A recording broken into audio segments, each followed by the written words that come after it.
Uh, have you ever found yourself sitting at your desk on a Tuesday afternoon, staring at a blinking cursor on a blank screen? Oh, the dreaded blinking cursor. Right, just completely paralyzed by the thought of what to post on your company's social media.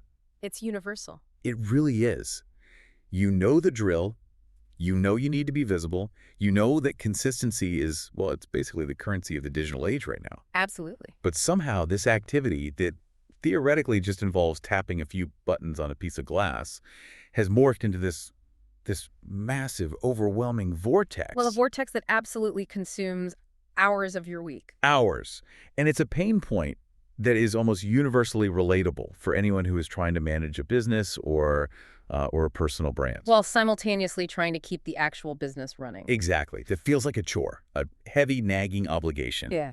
But what if there was a way to compress that entire scheduling nightmare, the whole thing, into just 5 minutes a week? And not 5 hours, literally 5 minutes. Yeah. It sounds like a late night infomercial, doesn't it? A little bit, yeah. When we hear a promise like that, our immediate and frankly justified reaction is intense skepticism. Naturally. We immediately assume there is a catch. We think it probably involves some hyper-expensive enterprise software or, it requires a hidden team of 20 interns working around the clock. Right, like there's some trick to it. But the reality of what we are looking at today is far more accessible and honestly far more grounded in fundamental operational logic.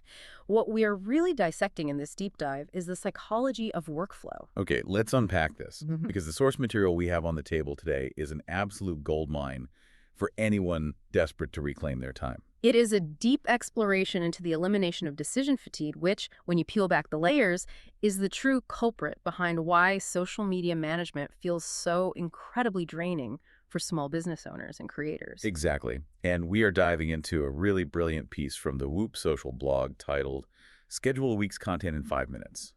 And then in parentheses, no witchcraft. That little parenthetical is so important. That is exactly what drew me in. The author is Frank Heidenreich, who is the Chief Marketing Officer over at Whoop Social. And I think we need to pause for a second just to establish his credentials. We definitely should. Because this isn't some generic list of life hacks from someone who just downloaded Instagram last year. Frank has over 14 years of hands-on, trench-level experience in social media marketing. He really does. He has taken social media presences from absolute ground zero to millions of followers. He has orchestrated collaborations with over 300 influencers. That's massive. And perhaps the metric that stands out the most is that he has scaled organic social strategies for more than 230 companies across 14 different countries. That breadth of experience is vital context for you because when someone has navigated the varying digital landscapes of 14 different countries and scaled strategies for over 200 distinct companies, they aren't just reacting to localized, fleeting trends anymore. Right, they see the big picture. They are identifying foundational, universal patterns in how work actually gets done. They see exactly where the bottlenecks form when a system is put under pressure. So the framework he's presenting in this article isn't some untested theory. No, it is heavily battle-tested. It has been refined through massive repetition across multiple industries from B2B software to local retail. This deep dive we are undertaking today is essentially a masterclass on the operational efficiency side of social media marketing. And that is exactly our mission today. We're not just going to hand you a shallow top 10 list of keyboard shortcuts to help you click faster. That wouldn't help anyone long-term. No, it wouldn't. We are going to completely reconstruct how you think about your digital workflow. The goal is to help you build a system that fundamentally stops social media from feeling like a daily burden. It's a paradigm shift. It really is. I remember back when I was managing accounts for a local startup, I would lose entire afternoons to the quote-unquote quick task of getting a few posts out. It was exhausting. I hear that all the time. So finding a framework that actually respects your time and energy is huge. And making that paradigm shift begins with understanding what the 5-minute rule actually represents. Because the very first thing Frank does in the text is deploy a crucial disclaimer to strip away any false expectations. The no witchcraft part. Exactly. Yeah. He tackles that myth of witchcraft head on. He explicitly states that you cannot research industry topics, design compelling graphics, write engaging copy, and schedule all of that content in less time than it takes to toast a bagel. Which makes sense. The 5-minute system he is advocating for is strictly, unequivocally, for the very last step of the process, the scheduling itself. Right, he draws a very hard line there. The clock does not start when you log into your scheduling tool. Not at all. The clock only starts when your inputs are 100% complete. Right. You have to treat scheduling entirely as an assembly process and absolutely never as a creation process. That is the crucial distinction. It reminds me of the classic mise en place concept in a professional kitchen. Oh, that's a great analogy. Imagine trying to cook a complex dinner, but instead of having your onions chopped and your spices measured out in little bowls, you are trying to saute chicken while simultaneously running out to the grocery store to buy garlic. Sounds stressful. And also trying to invent the recipe from scratch in your head at the exact same time. The kitchen would be on fire. Literally on fire. You'd be exhausted and dinner would be served at midnight. But structurally, that is exactly how most people approach their social media. That culinary analogy perfectly illustrates what the article calls deciding as you do. Deciding as you do. Yes, and it is perhaps the single most common trap in modern knowledge work. You block out 30 minutes on your calendar for social media. You sit down, you open a browser, and you feel like you are being productive because you are actively engaging with the platforms. But you're not actually producing anything. In reality, you are just deciding what to talk about. You are internally debating whether today is a good day for a video or a text post. Or agonizing over a catchy first sentence. Exactly. You are guessing what time of day the algorithm might favor. You are attempting to do all of these incredibly distinct cognitive tasks simultaneously within that single 30-minute window. Which is impossible to do well. As the text acutely points out, this feels like hard work, but it is actually just deciding masquerading as doing. Deciding masquerading is doing. I have to tell you, that phrase hits incredibly close to home. It's a painful realization for a lot of people. It so perfectly captures that heavy brain fog feeling you get when you've been working on something for an hour, but you look back and realize you haven't actually published a single tangible thing. Exactly. And the underlying mechanism that makes deciding as you do so mentally taxing is cognitive load combined with constant context switching. Let's break that down for everyone listening. Every single time, you have to stop the mechanical administrative act of scheduling a post to suddenly think about a creative choice, like whether a caption sounds too salesy, or if a different photo filter looks better. You completely shatter your momentum. You're slamming on the brakes. You are violently forcing your brain to switch from a low-level execution mode into a high-level strategic or creative mode. This cognitive friction dramatically increases the likelihood that you will just throw your hands up, say, I'll do this tomorrow, and abandon the plan for the week. And the piece notes that this phenomenon disproportionately affects small businesses. Yes. Why? Because you, the small business owner or solo creator, are not just a dedicated social media manager. You are juggling customer support emails, supply chain logistics, and quarterly sales goals, all at the exact same time. Your cognitive load is already operating near maximum capacity. And the data the article brings in to back this up is staggering. We aren't just theorizing that this is a widespread problem. The numbers paint a very clear, very grim picture. Let's look at the survey data. The text references a 2024 survey of 500 social media marketers across the U.S. and the U.K. Let's look at where their time actually goes. On average, they are spending 5 hours per week just on content creation and getting approvals. 5 hours. Then you tack on another 3.8 hours for data analysis and reporting, and then another 3.6 hours dedicated to strategic planning. It adds up fast. When you aggregate that, you are looking at over 12 hours a week before you have even responded to a single comment or engaged with your community. If we connect this to the bigger picture, those numbers escalate dramatically when you look at full-time dedicated professionals. The industry reality is actually quite stark. What are the numbers for the full-timers?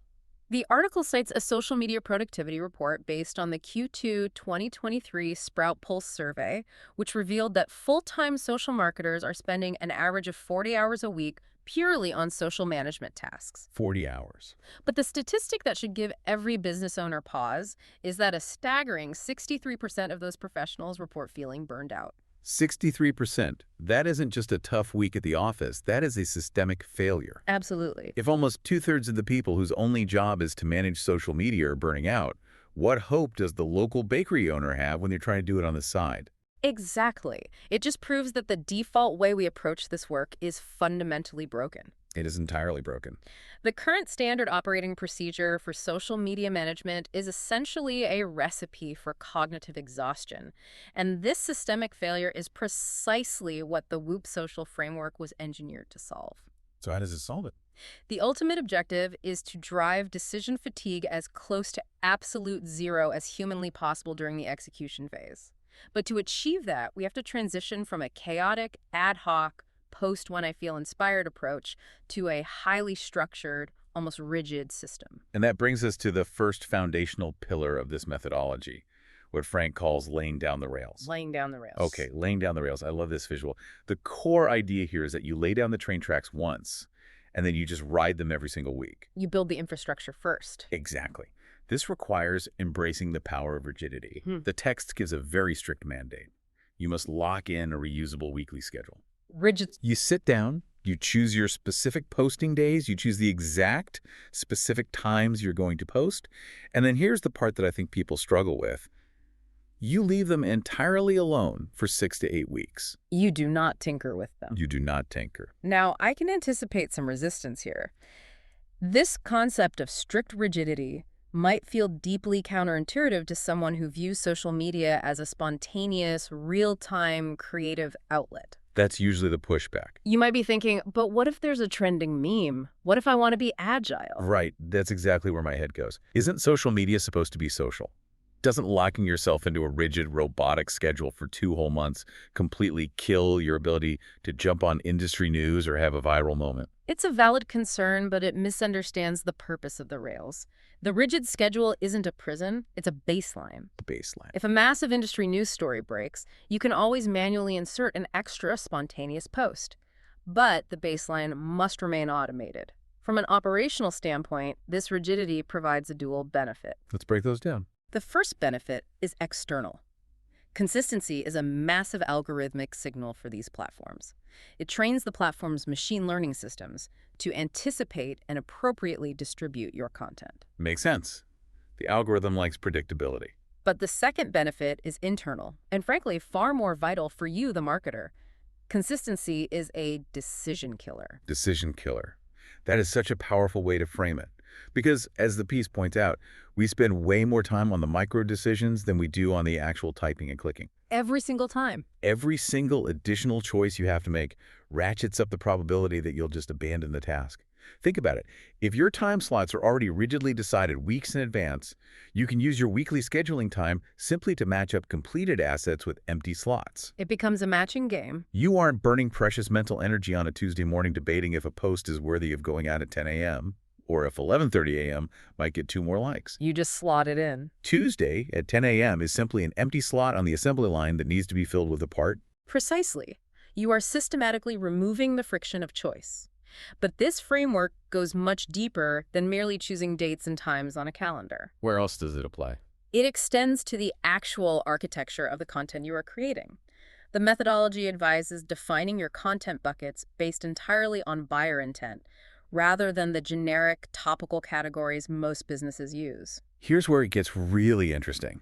Because generic categories are the default for almost everyone. They are. When I used to plan content, my categories were things like post about our new feature, then maybe share a funny office photo, then post a holiday greeting.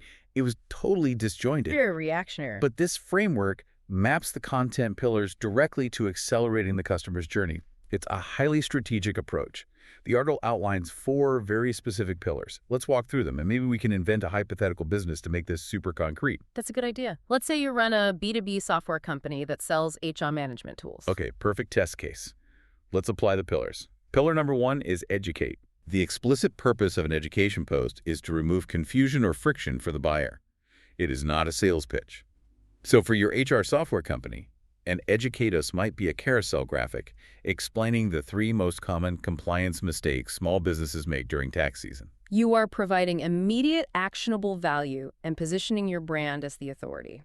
Got it. Okay, pillar number 2 is proof. Proof is essential.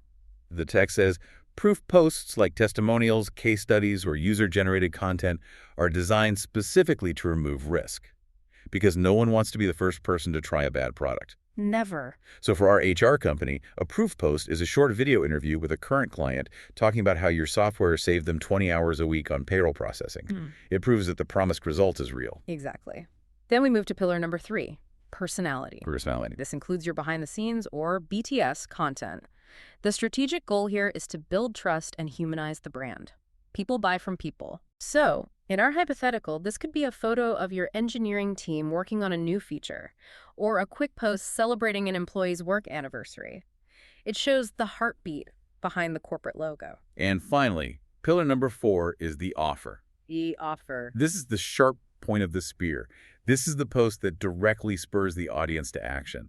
It's the sign up for our webinar, or click here for a free trial, or download our definitive guide to remote hiring.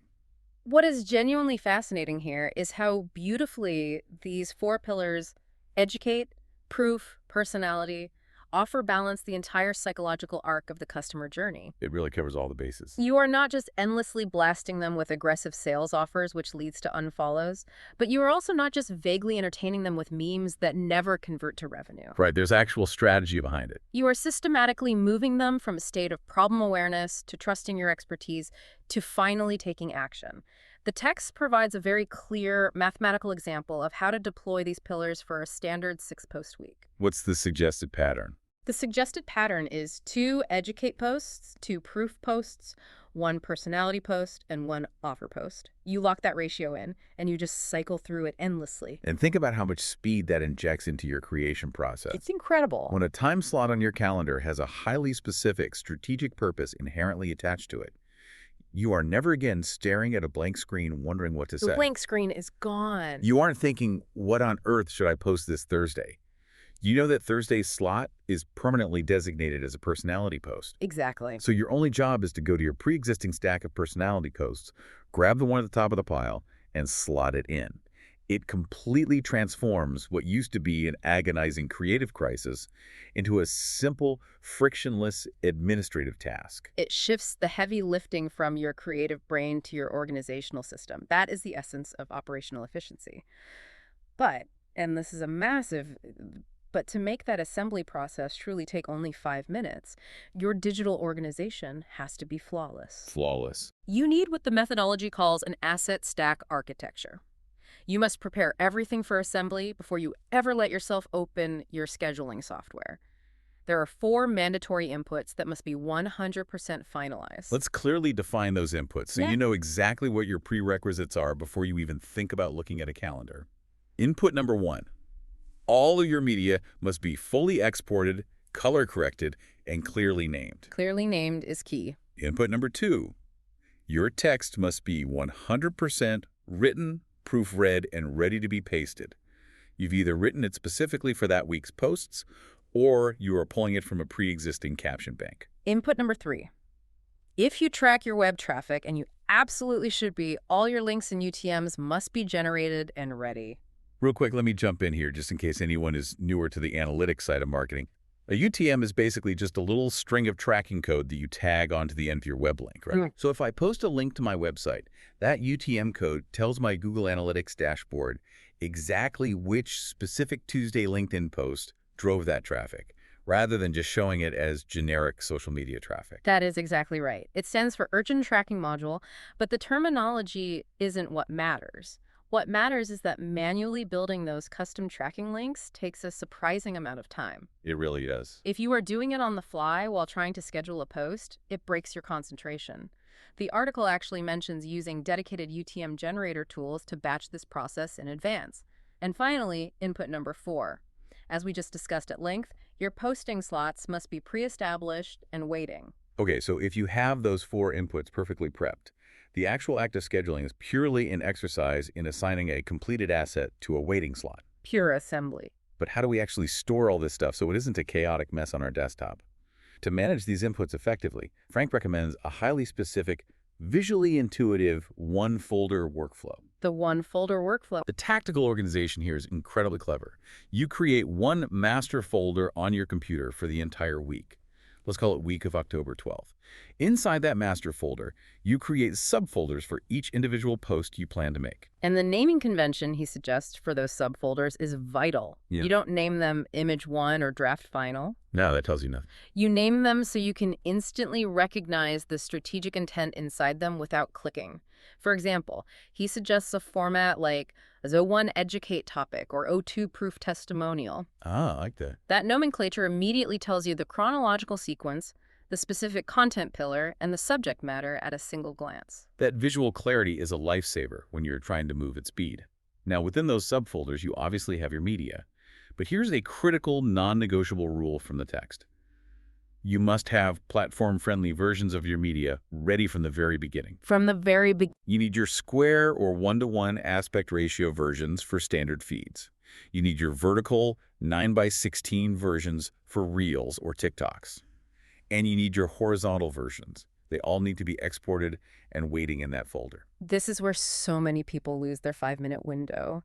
The text identifies the act of resizing, re-exporting, and desperately searching your downloads folder for the correct asset mid-scheduling as one of the biggest operational time drains imaginable. Oh, it totally derails you. Yeah. I can't tell you how many times I've been in the middle of a scheduling flow, feeling great, and then I realized the infographic I designed is way too tall for an Instagram feed post, and the top and bottom are going to get cropped off. And then the flow is broken. Completely broken.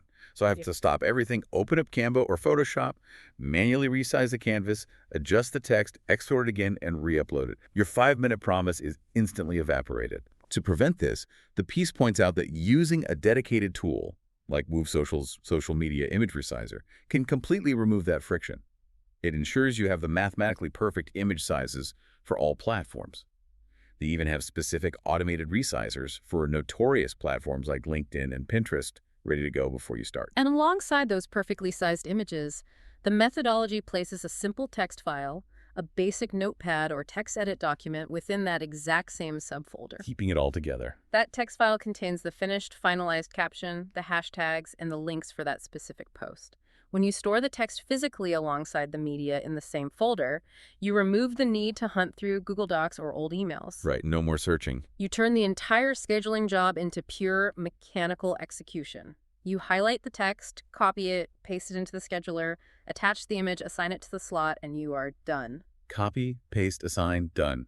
It really does sound like a dream. But let's be real for a second. The mechanical part sounds easy enough. But what about the text itself, the actual writing of the captions? That's the hard part for many. Staring at a blinking cursor trying to be clever can take hours. The text has a really intriguing solution for this too, building what it calls a lean caption library. A lean caption library. Frank gives a very exact inventory recommendation for what you should maintain in this bank. He suggests stockpiling 20 distinct hooks, 10 proof lines, 10 call to action endings, and 5 evergreen closers that perfectly match your brand's unique tone of voice.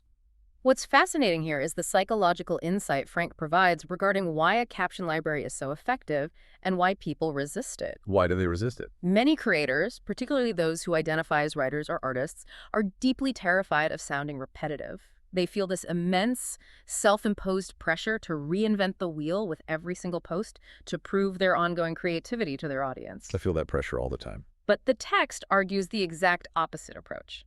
It states, and this is a direct quote, "You don't want to avoid sounding repetitive, you want to be memorable." He completely reframes repetition. He shifts it from being a creative failure to being a core strategic advantage. I love that reframe. Because think about television commercials. You don't see Geico run a completely different slogan every single day. Never. They hammer the same message over and over until it's permanently lodged in your brain. Repetition is fundamentally how a message sticks in a crowded digital feed. It's so liberating to realize you don't have to be a literary genius every single Tuesday. You just have to be consistently on brand and memorable. Exactly. It leverages the psychological principle of the mere exposure effect. People develop a preference for things merely because they are familiar with them. That makes total sense. And if you were sitting there wondering how you were supposed to build that initial bank of 20 hooks and 10 closers without spending a week writing them, the text offers a highly modern shortcut. The AI shortcut. It mentions that you do not have to start from a blank page. You can leverage artificial intelligence. The article discusses using tools like Whoop Social's AI social media content generators to rapidly build out on-brand drafts, brainstorm angles, and create plug-and-play caption templates. And I think that is such a healthy, pragmatic way to look at AI. It's not about typing, write my social media for the month and letting a robot completely hijack your brand's voice. Not at all. It is about using AI to rapidly lay the foundation to populate your asset stack so you never have to start from zero. Exactly. Okay, so at this point, we have our intent-driven buckets defined. We have our rigid rails laid down on the calendar. Our subfolders are meticulously organized with pre-sized media and finished text files. We are finally ready to execute the actual 5-minute schedule. How do we physically get the content into the machine? This is the moment of execution. The text notes that there are 3 distinct types of scheduling methods. The one you choose isn't random. It depends entirely on what your specific week looks like and what your operational goals are. Let's break those down. Method number 1 is queue-based scheduling. This is generally the fastest method if you are posting regularly, week in and week out, and your content neatly fits into those predefined educate, proof, personality, and offer buckets we discussed. So it's very systematic. With a queue system, you essentially just dump your finalized posts into their respective digital buckets within the software, and the system automatically funnels them into your next available preset time slots. It requires almost zero active decision-making. Method number 2 is bulk scheduling. Now, this is the most efficient approach when you're dealing with a specific, highly structured, time-bound campaign. Like a product launch. Exactly. Let's go back to our HR software company example. Say you have a dedicated launch week for a massive new payroll feature, and you have a 5-part narrative sequence of posts that absolutely must go out in order. You can't mess up that sequence. With bulk scheduling, you upload a spreadsheet and you lock in the content by precise date and time, Tuesday at 9:00 a.m., Wednesday at 9:00 a.m., to ensure the narrative sequence remains perfectly intact. And method number 3 is auto-schedule by best time. This is the fastest option when you are simply overwhelmed, your week is falling apart, you just need to ensure the brand stays active, and you are willing to relinquish control over the exact minute the posts go live. For the really chaotic weeks. You hand the timing decisions over to the software's predictive algorithms, and you focus solely on getting your completed assets uploaded into the system. Regardless of which of those 3 methods you use, the piece points out a really profound truth about where our time actually bleeds out during this phase. Because the actual physical act of dragging a photo into a calendar slot doesn't take 5 minutes, it takes seconds. True. The part that brutally chews up your time is what Frank brilliantly terms the sneaky seconds. These are all those microscopic frictions that hide within the process. The sneaky seconds. It is such an apt description because they don't feel like work, they just feel like necessary annoyances, but they compound exponentially. Let's look at how the methodology aggressively eliminates them. First up is link formatting. First up is link formatting. The rule is absolute. You must save the full final URL, including all of those UTM tracking parameters we talked about directly inside your text document. You never, ever want to be copying a root URL and manually typing out tracking codes while you are inside the scheduling interface. Oh, that's a recipe for typos and broken links. Then there is hashtag positioning. This is a massive sneaky second for a lot of people. It really is.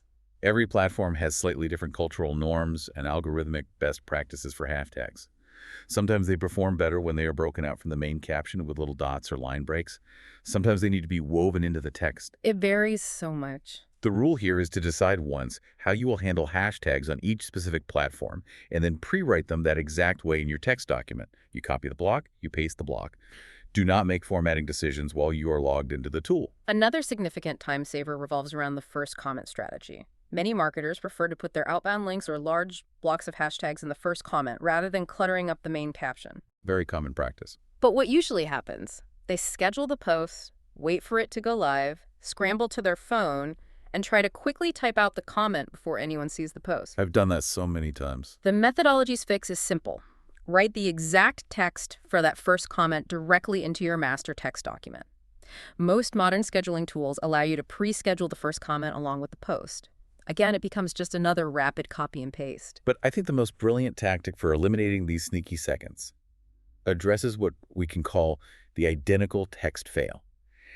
And I am so guilty of this. A lot of us are. This is when you are tired, so you just paste the exact same identical caption across LinkedIn X, Facebook, and Instagram. It often looks incredibly lazy to the audience. Like when you see link in bio on a platform that actually allows clickable links in the post, and it can sometimes trigger algorithmic spam filters. It's a bad look. The solution provided here is a highly disciplined 10-second microvariant rule. The microvariant rule is a fantastic example of prioritizing high impact over exhaustive effort. Instead of sitting down and manually rewriting the entire post from scratch for every single platform, which takes an eternity, you rewrite only the first line. Just the hook. You create a slight variation of the hook tailored specifically to the culture of that platform's audience. For LinkedIn, maybe the hook is slightly more professional and data-driven. For X, maybe it's punchier and more provocative. But the rest is the same. But you leave the entire body of the text completely untouched. As the text notes, this takes maybe 10 additional seconds per post, but it completely minimizes the odds of your cross-posting looking like lazy automation. So once you have pasted your text, deployed your microvariants, attached your media, and placed the posts in their respective slots, you are almost done. There's only one step left in the 5-minute process, the 60-second QA, or quality assurance check. The QA check. And then crucially, the hardest part for many of us, Yeah. walking away. The 60-second QA is entirely non-negotiable. Moving fast requires a safety net. You have to do a rapid visual sweep. You look at the preview screens to verify that the first line reads correctly and that the right thumbnail image populated. You check the tags. You verify any tags or brand mentions to ensure they actually linked to real active accounts and aren't just dead text. You must click on every single outbound link once to prove it isn't broken. That's a big one. You need to verify the crop on the mobile preview screen because we have all seen how disastrous a badly cropped image looks when you're scrolling on a phone. And finally, you do a fast sanity check on the calendar dates and times to ensure you didn't accidentally schedule your Tuesday morning post for 3:00 a.m. on a Sunday in the year 2028. We've all been there. No. But the psychological insight the piece provides right after this step is perhaps one of the most important takeaways in the entire deep dive.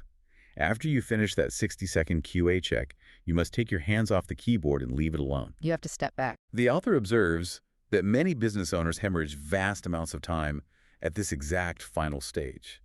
They sit there, staring at the screen, rereading the scheduled posts over and over and over again, tweaking a comma here, swapping an adjective there. Tinkering. It feels like they are doing important work, but Frank states plainly this behavior is simply anxiety masked as editing. Anxiety masked as editing, that is a profoundly accurate diagnosis. It is the perfectionism trap. You are seeking a false sense of control over how the audience will react by endlessly polishing the syntax. It's an illusion of control. The operational mantra provided to combat this is rigid. One clean read, only fix the things that are clearly factually wrong, and you're done for the week. You have to consciously give yourself permission to be finished. Permission to be finished. I think a lot of people need to write that on a Post-it note and stick it to their monitor.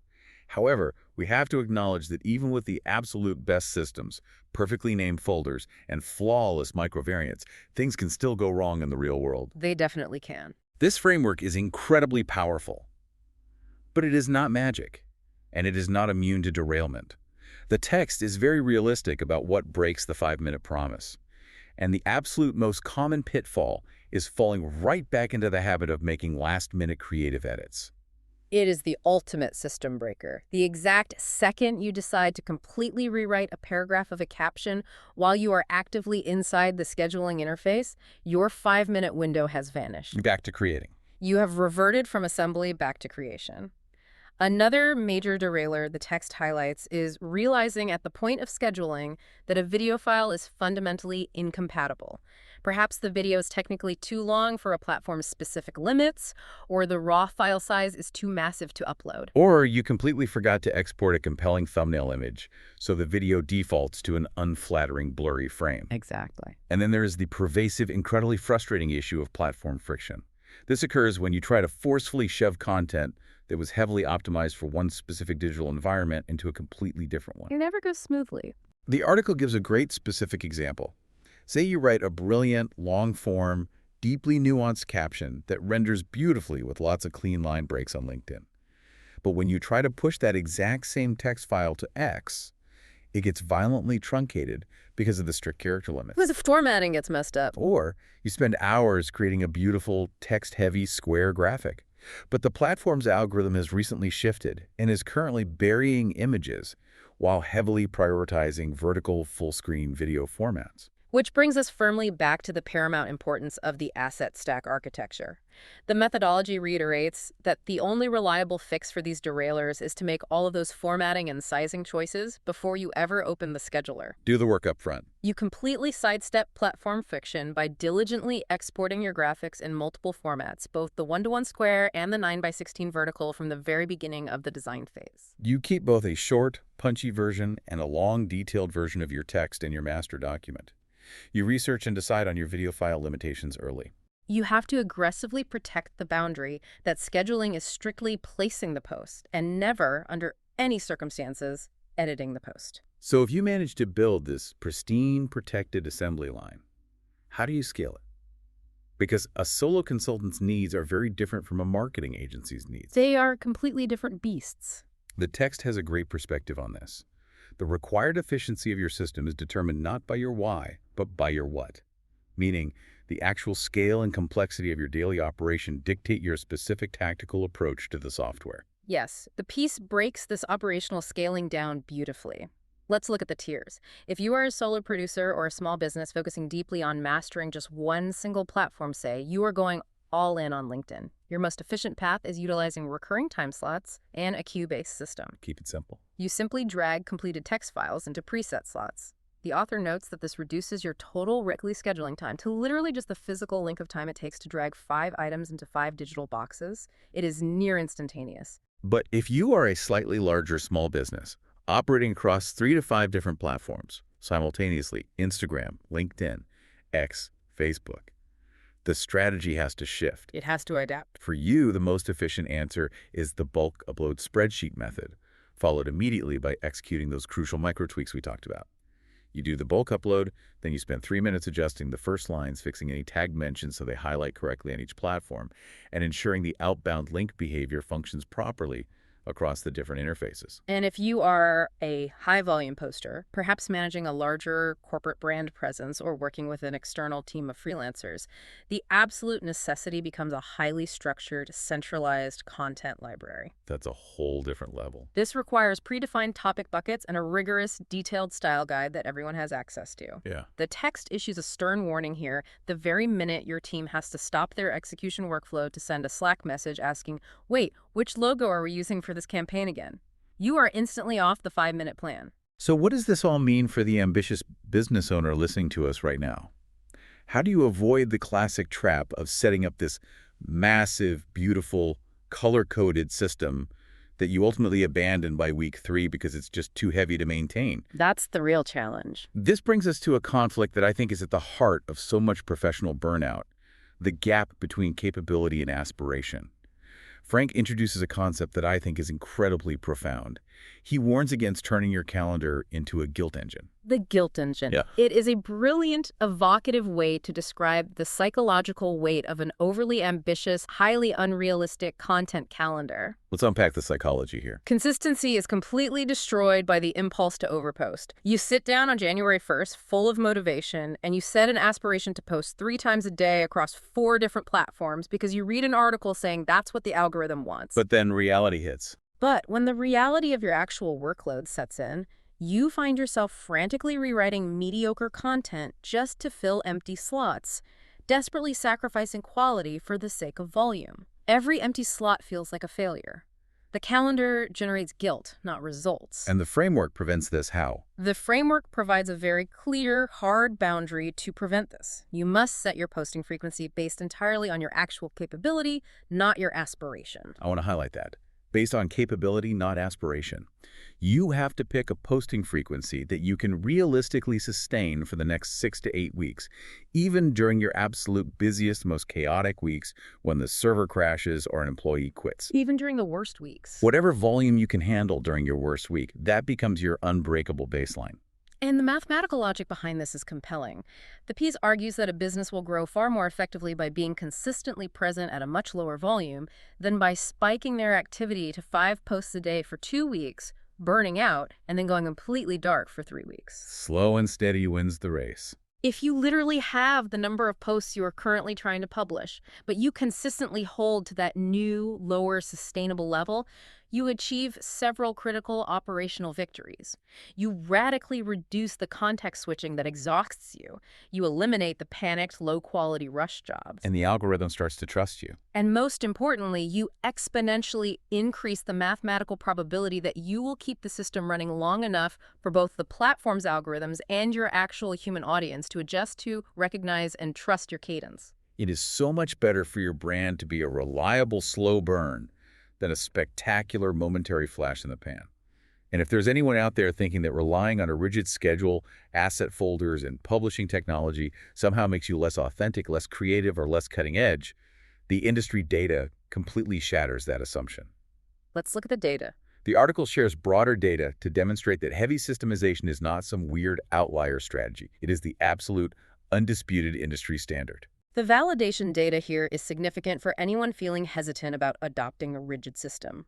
The text references extensive HubSpot research, citing both a 2022 report and a much newer dataset from a 2025 report encompassing over 1,100 global marketers. What do they find? The definitive finding is that 73% of successful marketers report that their company actively relies on a structured posting schedule or calendar for their social media marketing. 73%. Furthermore, looking specifically at the complex business-to-business sector, the B2B Content Marketing 2023 report shows that 71% of professional teams actively utilize social media publishing and analytics technology. So let's translate that. If you are trying to hold your entire content strategy in your head, keeping text drafts in your Notes app, and scheduling manually on the fly whenever you feel inspired, you are actually operating at a massive structural disadvantage compared to over 70% of the industry. The massive disadvantage. The professionals are using systems. They are automating the mechanics so they can focus on the message. And speaking of modern technology, we absolutely have to touch on the proper role of artificial intelligence in this entire process. We brought it briefly with the caption library. Right. But Frank is very careful to clarify exactly how AI should and shouldn't be used within this 5-minute framework. Yes, his perspective on AI is highly pragmatic and distinctly operational. He views artificial intelligence strictly as a high-speed batching tool. A batching tool. He absolutely does not advocate for it as a wholesale takeover of your brand's unique voice or strategic direction. He explains that AI's optimal use case in this methodology is to quickly generate a massive stack of on-brand post ideas, outline drafts, and structural templates. So it fills the buckets. Its core purpose is to act as a fail-safe to ensure that your carefully defined content buckets, those educate, proof, personality, and offer folders, never actually run dry. Right. The AI isn't deciding your overarching business strategy. It's just ensuring you always have raw materials to refine. It's like having an assistant who does all the rough prep work. That's a great way to look at it. The text says the AI is simply batching the arduous ideation process for you, so you never again have to sit around staring at a blank screen trying to figure out what to say about your new product. It removes the friction of starting. It allows you, the marketer, to stay entirely focused on the mechanics of assembly, rather than suffering through the agonizing process of creation from scratch every single week. It allows you to schedule dozens of posts in advance without ever having to abandon the fundamental 5-minute scheduling process. Which brings us to the ultimate synthesis of the Whoop social methodology. The core takeaway that I want to emphasize is that speed in operational workflows does not come from moving your hands faster. You can't outclick a bad system. You cannot outclick or outtype a fundamentally flawed, chaotic process. True, sustainable speed comes entirely from the systematic elimination of choices.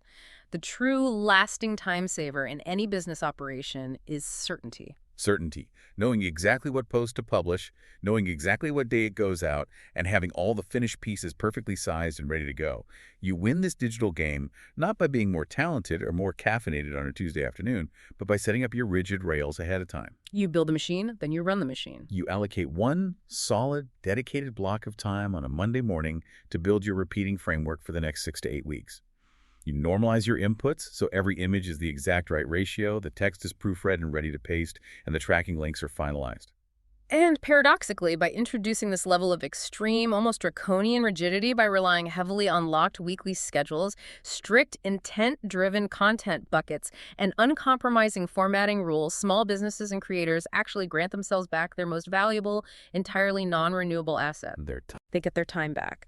With a batched, heavily routine system, you completely minimize the cognitive context switching that burns you out. You permanently eliminate the Thursday night panic of having absolutely nothing prepared to post. And you cure the over-posting impulse that inevitably transforms your calendar into a guilt engine, destroying long-term consistency.